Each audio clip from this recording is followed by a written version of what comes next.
when you think about now your path on this journey, you started supporting Orlando. How from that time to where maybe not where we are today, but let's say over the last few seasons, from your perspective, how has MLS really kind of grown in this country? We're at 29 clubs. That is a massive league. Still a very young league, but a massive league. How have we grown from your perspective? Well, it's like what you talked about through the expansion clubs, right? You got a second team in Los Angeles. You got a team in Atlanta that would never work, right? Soccer doesn't work in the South. And, Yeah, Charlotte has come in and been awesome. St. Louis this year is flying. These expansion clubs that make their mark on Major League Soccer, it just opens up a new market. Minnesota is awesome. It is a lovely, lovely place to watch soccer. And Minnesota is one of my favorite stories in American soccer because it's a club that no one wanted, right? The leagues didn't want them. The owners kept swapping back and forth who would actually own the team. No one wanted Minnesota because why would anyone want to live in Minnesota? And then somehow, some way, they found someone to care about that club enough, got them to NASL, and then now they're rocking and rolling in Major League Soccer. A beautiful new stadium in St. Paul, and beautiful kits and a fantastic Twitter admin. Like, they're just great. And the next step is getting results on the pitch. The fact that no one wanted to be in Minnesota and now they're one of MLS's most endearing clubs, that's the progression of MLS since I've come into the league. Because I think Orlando was the 20th club or the 21st club, and we've grown 9 since then. Los Angeles has been really great for the league. The LAFC and the Galaxy and El Tráfico, Charlotte coming in an NFL stadium and them doing so well with attendance. Atlanta United winning MLS Cup, much to my chagrin as someone who is a product of a fabricated rivalry in Major League Soccer. Orlando and Atlanta still don't get along very good, but it's cool to see though these expansion clubs hit the ground running, and I really hate the kind of the subculture of that with these legacy clubs like Dallas and LA Galaxy and Salt Lakes of the world and Colorados of the world. They're falling behind, and Seattle's been like the standout of all of that. Seattle and Portland, but mostly Seattle have kind of beaten that trend. So it's cool to see it's not completely taken over by the new kids, but there's still a lot of passion from a club that started in 1974 versus a club that started in 2019. So Major League Soccer has filled in the gaps of different pockets of America that would love soccer, and they have filled most of those pockets. I still think there's a couple more to go. My perfect idea of what Major League Soccer might be is you get to 40 teams, you split it, MLS 1, MLS 2, kind of set it up like the Bundesliga and roll with it. But I'm not Don Garber, and I can't pretend to be, but it's that would be my plan going forward. But ultimately, I think Major League Soccer is fantastic. This new deal with Apple that we mentioned earlier has been such a big added benefit because not only are you getting live matches every Saturday available to you, replays available on the same app, but you're getting a lot of exclusive content that you wouldn't get anywhere else, which is really, really great, all in one place. Yeah. So good for Apple and good for MLS. 100%.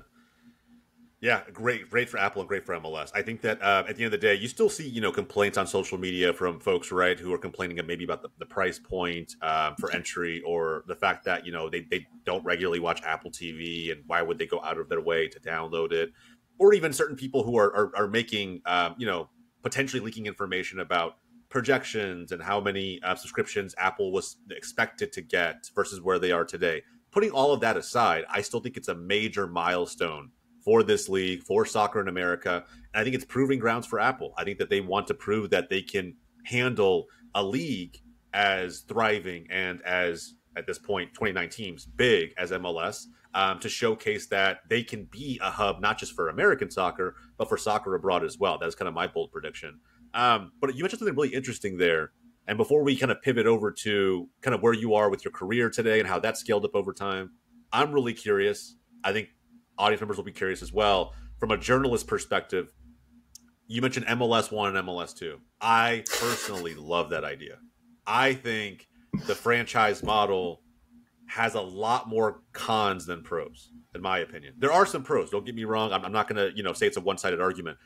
but I do think there's a strong case to be made long term, maybe not in the immediate future, but long term for promotion relegation. Do you agree with that or disagree? I think it would be the most American style promotion relegation, right? It is. You are subject to. I don't know if they're going to go. I don't see it ever going to USL, like a USL team winning USL championship and going to MLS2. I just don't think it's going to happen. As much as it might be great for the country and be great for the game, we are Americans and we are capitalist monsters or whatever the rest of the world thinks. But the ultimate thing for Major League Soccer.